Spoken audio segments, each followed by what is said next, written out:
We actually been talking for about 3 weeks. So he pushed the needle and he wanted it, as much as I wanted it. So it's gonna be special.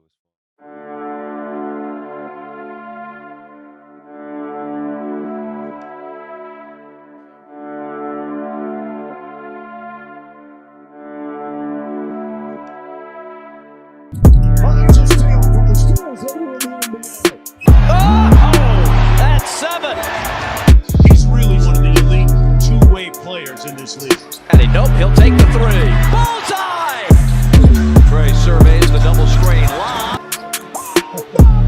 Dejounte Murray! Oh, look at the behind the back. And Dejounte just continues the hot streak. Looking for help. Finds it. Great pass. And Young, the floater's up and good.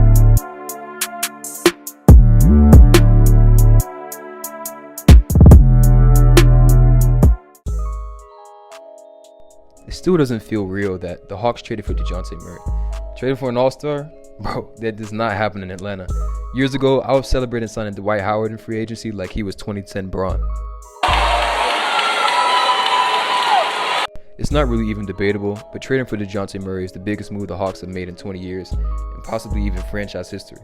By adding Murray, the Hawks have built the best roster since Trae Young was drafted, and the best roster since that 2015 team won 60 games under Coach Bud. There's a lot to be excited about when adding what seems to be the perfect partner in the backcourt next to Trae, but there's also a lot of questions about the fit, potential lineups, and the ceiling of the roster as currently constructed. I'm going to answer all these questions, and try my best not to be biased, even though this is the most excited I've ever been about my Hawks. The trick is to fit the pieces together just so. Questions about the fit between Trae Young and Dejounte Murray have dominated the discussions around this trade for good reason. It's true that both Trae and Dejounte have become accustomed to being ball dominant for their respective teams. Trae was 4th in usage percentage last season, while Dejounte ranked 25th. However, duos such as Tatum and Brown, DeRozan and Levine, and Randall and Barrett all have a higher combined usage rate. It's not like we haven't seen two skilled ball handlers thrive in the same backcourt before either. Chris Paul and James Harden were a hamstring away from the NBA Finals, but Isaiah Thomas and Joe Dumars are probably the best comparisons. The Bad Boys were a dominant defense whose offense was reliant on the creation and skill of their dynamic backcourt. Dumars and Isaiah had some of their lowest usage years and the years they went back-to-back as they learned to share the scoring burden among one another. The ability to fuse the scoring and playmaking responsibilities is invaluable, as we saw in the way the Heat completely dismantled Trae Young and the Hawks a couple months ago. From day one, Dejounte brings elite playmaking and shot creation, an area the Hawks have had to rely entirely on Trae for until this trade. Having a secondary creator of Murray's caliber means that teams will have to think twice about doubling Trae or trapping him in the pick and roll, something the Heat exploited massively in the playoffs. The entire defense was shifted towards Trae on every offensive possession, and it worked to perfection since until Game 5, when DeAndre Hunter went off, nobody could capitalize on the extra space created from all the attention towards Trae. Dejounte can score out of these opportunities, but he can also create additional opportunities for everyone else on the roster.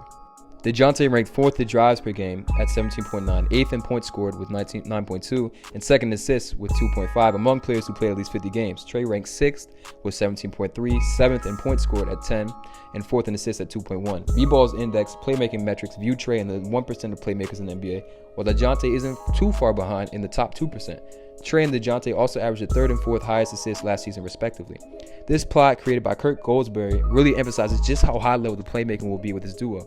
Trae's combination of shot creation volume and shot quality is unmatched, while Dejounte created thousands of shots, but his lower shot quality is likely due to less spacing around him on the Spurs, as well as not having yet shown the truly generational playmaking Trae has at this point. Regardless, 9 assists per game demonstrates his capability to create shots for others. Trae has established himself as a high-level scorer, leading the NBA in total points scored last year, and has become a true 3-level scorer that can attack a defense at the rim, in the mid-range with a floater, or a pull-up jumper, or even from deep, where he led the NBA in makes from way behind the three-point line. Dejounte isn't the same shooter Trae is, but is talented offensively literally everywhere else. B-Ball Index views Dejounte as a more talented finisher than Trae and a comparable floater talent, while both are in the top 1% in both mid-range and one-on-one talent. Dejounte's 6'10 wingspan helps him finish above and around bigs lurking in the paint, while his elite shot creation enables him to get to his spots in the mid-range. He has a strong floater game, as the stats indicate, and can elevate above smaller defenders with ease. His combination of rim shot making and mid-range talent is truly elite, with KD and DeMar the only players graded with a higher mid-range talent and a higher shot-making ranking than Chris Paul and KD. Murray's blend of shot-creating talents will take pressure off of Trae when they are both on the floor, but he will also be invaluable running the second unit when Trae comes out for a rest. Historically, the second unit has suffered every time Trae wasn't out there. I really can't count how many times I watched the starters get subbed out, and in 2 minutes the other team had made a run and Trae was back at the table. The stats show this as well.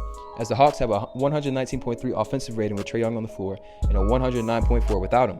With all due respect to DeLon Wright, who was huge in the second half of the season and played amazing defense, we haven't had a point guard anywhere near the caliber of Dejounte to run the bench unit. I expect the Hawks bench to be much stronger next year, as long as Trae and Dejounte are staggered, so at least one of them is on the floor at any given time. Murray's constant rim pressure and pull-up shot making combined with Trae's pick and roll prowess and deep three-point shooting ability will stretch defenses to their margins, while adding some much-needed variability to the offense. The Hawks are among the league leaders in pick and roll last year, with 22% of their possessions being pick and roll, second in the league. And while that action was certainly very successful, it became predictable, especially against Miami. Trae and Dejounte will make each other's lives so much easier just by being on the floor together. But Trae's unique scoring and playmaking acumen, combined with Dejounte's athletic ability, elite scoring, and passing, will give both players with some of the easiest looks they've ever seen in their entire career. What truly will unlock this duo is the ability for both Dejounte and Trae to be impactful off the ball. I've seen a lot of doubt about Trae's off-ball ability, and the concerns are valid. Not because he hasn't shown off-ball ability, because he certainly has, but because he can tend to be stagnant when he doesn't have the ball in his hands. The truth is, Trae can't stray too far from the ball since everyone else on the roster struggles creating their own shot, never mind creating for others, or for him. The statistics show this, but you can watch any game and you'll see Trae standing around when he doesn't have the ball in his hands. However, Trae has been an off-ball player most of his life, according to his father. Just like Trae's pop says, Trae hasn't had the opportunity to play off-ball since his AAU days when he played with the number one player in the nation at the time, Michael Porter Jr.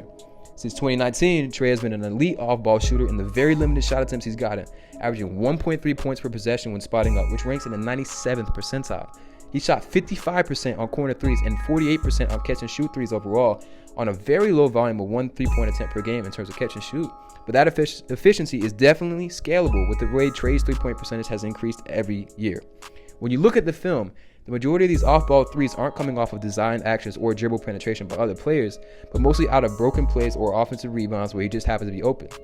I think the bigger question is Dejounte's off-ball ability, but he also shows strong catch-and-shoot ability, shooting 34.5% on 2.5 three-point attempts per game. Spurs fans on Twitter advocated for his cutting and off-ball ability, and while he doesn't cut frequently, he has enough basketball IQ to know when and how to cut and make himself available. Only 27% of his field goals last season were assisted, but the Spurs were in somewhat of the same situation the Hawks were in, and Murray was dependent on to create every moment he's on the floor. I expect both players' percentage of field goals assisted on the rise, as they complement each other very well offensively. I also expect Dejounte's catch-and-shoot three-point percentage to rise as well. When Dejounte has the ball, Trae can space the floor and be a threat coming off of flare or down-screen actions from beyond the three-point line, and when Trae has the ball, Dejounte can come off curls from mid-range, move in space off the ball, or even come off for mid-range junkers and attack in the space created from Trae's gravity. We haven't seen a backcourt with this much offensive potential since CP3 joined James Harden in Houston, and I haven't even talked about the defensive versatility and rebounding Dejounte adds to every lineup the Hawks can now put on the floor. Look at this fucking lineup. Dejounte immediately unlocks lineup versatility the Hawks just didn't have last season. With Jalen Johnson still developing and Onyeka Okongwu not being a strong rebounder or floor spacer yet, the Hawks were locked into playing with a traditional big on the floor at most times, and the most effective lineup sat Capella or Okongwu on the floor. By inserting Dejounte, an elite point of attack defender who plays passing lanes very well, who also led the league in skills and also rebounds the ball at a high rate, the Hawks have solved the two issues that prevented any sort of small ball lineups.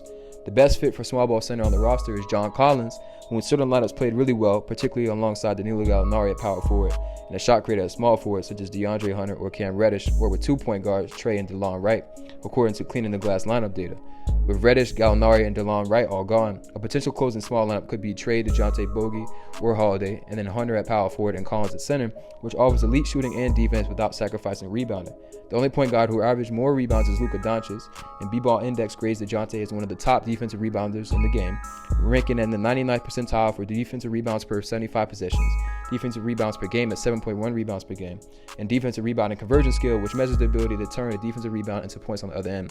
He also averages a surprisingly high amount of offensive rebounds for a point guard at 1.2 per game, good enough for 88th percentile in the league, ranking 4th among point guards. When I look at the Hawks depth chart for next season, I see an unlimited amount of lineups that can maximize defense, shooting, or a mix of everything. A key defensive lineup I'd like to see the Hawks utilize is Murray at PG, Holiday at shooting guard, Hunter at small forward, Collins at power forward, and Okongwu at center. This lineup could feasibly switch 1 through 5, something that we've never had in the Trae Young era, and offers enough shooting that the spacing shouldn't be too bad. It may be a little cramped between Dejounte and Onyeka, but Dejounte's mid-range prowess and hopefully an Okongwu shooting leap will go a long way. Offensively, there are questions, sure, but defensively, this is a juggernaut of a defensive lineup with crazy versatility. Depending on Harkless's health, he could be another option at the 4 that can switch a little more reliably on the perimeter than JC, and Okongwu's top-tier defense would anchor this group with Dejounte at the point of attack, and his elite rim finishing ensures the offense won't fall off too bad with Trae off the floor. The best shooting lineup I think the Hawks could put on the floor has Trae, Bogey, AJ Griffin, Hunter, and John Collins at center. This lineup definitely has defensive issues and hinges on Dre and Collins' ability to hold up after defensive breakdowns at the point of attack. The amount of shooting in this lineup is top tier, with 2 40% three-point shooters and 3 shooting at least 36%. Some tweaks such as subbing in Holiday for Griffin or on Okongwu or Capella at center for better rim protection could cover some of those defensive deficiencies. In situations where we absolutely need a 3 though, this lineup is dangerous, or even just in spurts for some offensive juice. However, I believe the best overall lineup will be the projected starting lineup of Trae, Dejounte, DeAndre, John, and Clint. I'm optimistic that Clint will be closer to the 2021 version of himself than the version we saw last season, and I also am hopeful DeAndre Hunter will be more consistent on both offense and defense. He showed real defensive promise in his first couple years and will now be tasked to guard the best forward rather than quicker guards. Trae was ranked number 1 in matchup difficulty last year, and Dejounte guarding the team's best guard or wing will enable him to hound some of the slower forwards and show his true defensive capability. I'm also excited to see how John Collins fits in his new role. I always viewed him as more of a third option than the second option, and the presence of Murray will give him more room to breathe and not be expected to be the second source of offensive creation. John is truly elite at mid-range face-ups, pick-and-roll finishing, and converting catch-and-shoot looks from all over the court. However, he had struggled with post-ups and one-on-one opportunities as he doesn't have the strength to consistently succeed in the post, and he doesn't have the handle to get by quicker defenders. The addition of Dejounte will make it easier for John to do what he's best at. I also wouldn't be surprised if some version of the lineup with Bogey replaced Dre winds up being our best lineup, as a healthy Bogey is an elite offensive player who can at the very least hold up on defense. The other pieces on the roster complement the core group with the starting lineup plus Bogey plus Okongwu very nicely. Justin Holiday brings elite spot-up shooting with solid perimeter defense. AJ Griffin could be one of the best shooters in the league from day one and is a very smart player who cuts well. Jalen Johnson has limitless potential, can already create his shot very well. Mo Harkless offers defensive versatility and shooting. Aaron Holiday is an underrated floor general who shot 44% from 3 last season. And Frank Kaminsky dunked on Bobby Portis in the finals. The potential two-way guys are solid too. Despite how bad Sharif has played in Summer League, he was dominant in G League and it's way too early to write him off. While Tyrese Martin, drafted in the second round of this year's draft, has looked very comfortable spotting up from 3 and attacking the rim in Summer League. I want to see exactly how far you can go. I don't think there's a better player to fit next to Trae besides Dejounte, at least not one who's realistically available. Obviously, Paul George, LeBron, KD, the list could go on, are all better and even maybe better fits, but they were never going to be available. Certainly not at a price that allowed the Hawks to retain 90% of the key contributors to the previous season. Dejounte is a secondary playmaker we so desperately needed, while being an extremely capable defender who also rebounds at a super high level. What more could you ask for next to Trae Young? I honestly expect this team to be at the very least a 6th seed and the highest a 3rd seed, and I can realistically see this team winning anywhere from 45 to 55 wins, but we should definitely be comfortably above 500. It will take time for Trae and Dejounte to find on-court chemistry, but they seem to already be cool. Trae said that he was pushing for Dejounte to come to the Hawks, and Murray talked about how Trae was a big part of the recruiting process. Dejounte already got the ATL mentality, so I think the fit in the locker room and the culture is seamless. I love his passion on the court. He doesn't back down from anyone, and he was a couple of confrontations while he was in San Antonio, which we need more of on this team. He's going to be a vocal guy who will hold himself and everyone else accountable.